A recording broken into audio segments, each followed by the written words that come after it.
following a weather system that's impacting the country, including the state of Arkansas. Good afternoon. Thank you for joining us. I'm Jurnee Taylor, here with my good friend, meteorologist Tracy Bean. And Tracy, I just have to say, we see the skies behind us quiet. That wasn't the case this morning. Right. It was very busy this morning. And of course, it always happens as we're heading out to work and school. That is always when the severe weather wants to head in our way. But we did have some complexes come through. It gave us lots and lots of rainfall. We are looking at that to continue. Unfortunately, it's just a bit of a pattern is what we're looking at of those late night showers, those early morning showers. And we are looking at things getting just a little bit better throughout today. Now, through the southern portion of the state, you could see some sparking up showers this afternoon. Don't expect for those to be severe, but later tonight with Nathan and Simone, you could see a few showers push back in, especially to the southern portion of the state, and that is where we're looking for potential severe weather. Now, that could be damaging wind, quarter-size hail, and possibly some flooding. An isolated tornado cannot be ruled out, but overall, things aren't too bad. We are looking at Memorial Day forecast not being a washout at all. We are looking at temperatures in the 80s, in the 90s, and just a 30% chance of those showers. Now, some of those could be severe, so it is so important that you have a way to get weather warnings while you're out and about and having a great time. I'll have more coming up in your forecast in just a few minutes, and we'll talk about when the severe weather might come to an end. All right, Tracy, thank you. As mentioned, many of you might plan to be outside for the Memorial Day weekend, but there's some things to know before you consider going outside. Safety should always be your top priority, especially during a chance of harsh weather. So here's a few things to keep in mind before enjoying the great outdoors. We always tell people to wear their life jackets just in case a little storm may pop up in the distance and that wind really picks up and you're trying to get your boat back to shore. Now, if you're on land, always know where you are and pay attention to your surroundings. For more tips on staying safe, just visit thv11.com.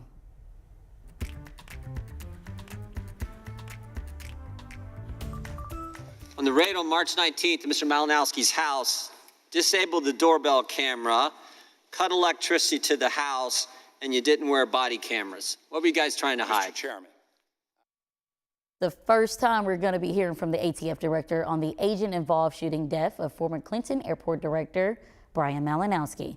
Malinowski's family lawyer, Bud Cummings, says up to this point, the only evidence from that incident is doorbell footage camera showing agents approaching the home back in March. Since then, the ATF's protocol has been in question, adding to Cummings' concerns on the agency's reasoning for having Malinowski on their radar. At some point, ATF suspected that Brian Malinowski may have crossed a very murky line and he was no longer a hobbyist. The family lawyer insisted that the former airport director was a gun collector and well within the rights of law. However, U.S. representatives fired back, arguing that Malinowski made some questionable decisions. So you would say that if you purchase 142 firearms within a 4-year span as a former U.S. attorney, and you have evidence of 9 sales within that period of time, plus many other more weapons offered for sale, you would say, as you, not the ATF, as you, as the former U.S. attorney, that there is no probable cause to believe that this person is in the business of selling guns without a license? I would agree that that could be probable cause. The director of the ATF is being questioned by federal lawmakers as we speak. We'll bring you the very latest tonight at 5 and 6. Tomorrow marks the 2-year anniversary of the deadly school shooting in Uvalde, which killed 19 people. Ken Molestina reports on the deal reached between the city and families of those victims. Justice and accountability has always been my main concern. Families of most of the victims of the Uvalde school shooting gathered with their attorney Wednesday to announce a deal. It gives them the tiny city of Uvalde's entire insurance policy, totaling only $2 million, and the promise of higher standards and better training for police. The last thing they would want to do was to inflict any financial hardship on their friends and neighbors in this community. Their friends and neighbors didn't let them down. Attorney Josh Koskoff saved that blame for other targets, announcing immediate lawsuits against nearly 100 Texas state police officers involved in the botched response, along with several former school officials. It's 2 years ago this Friday that 19 students and 2 teachers were killed in the attack on Robb Elementary School. Hundreds of local, state, and federal officers responded, but waited more than 70 minutes to confront the shooter. 376 to 1. On paper, it should have been no contest. There's also an agreement with the city for an annual day of remembrance on May 24th. Additionally, they'll fund a permanent memorial in the city's plaza. While these families are seeking to keep the peace in their town, their attorney hinted at future lawsuits against so-called enablers of the massacre. And until those making money off of this start to clean up their act, the best we're going to ever do is a perfectly performed law enforcement response. Koskoff previously helped families of the Sandy Hook school shooting in Connecticut reach a $73 million settlement with gunmaker Remington. Ken Molestina, CBS News, Uvalde, Texas. Developing today, we're looking to learn more on an apartment complex going up in flames just behind McKay Mall in North Little Rock. This jaw-dropping footage shows the scene at the Timbers at Lakewood Apartments.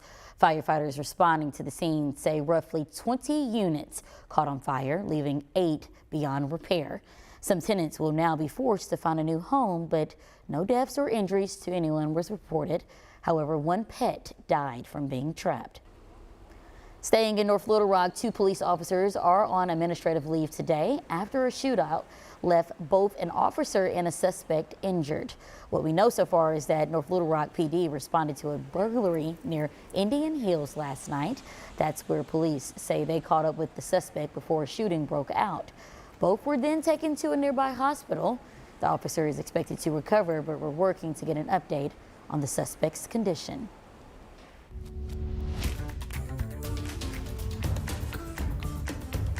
People in Little Rock are struggling to navigate through the new road changes they were unaware of. Drivers say it hasn't been easy adjusting to what's happening at the Napa Valley and Marlin intersection. According to Little Rock Public Works, resurfacing the road needed to happen.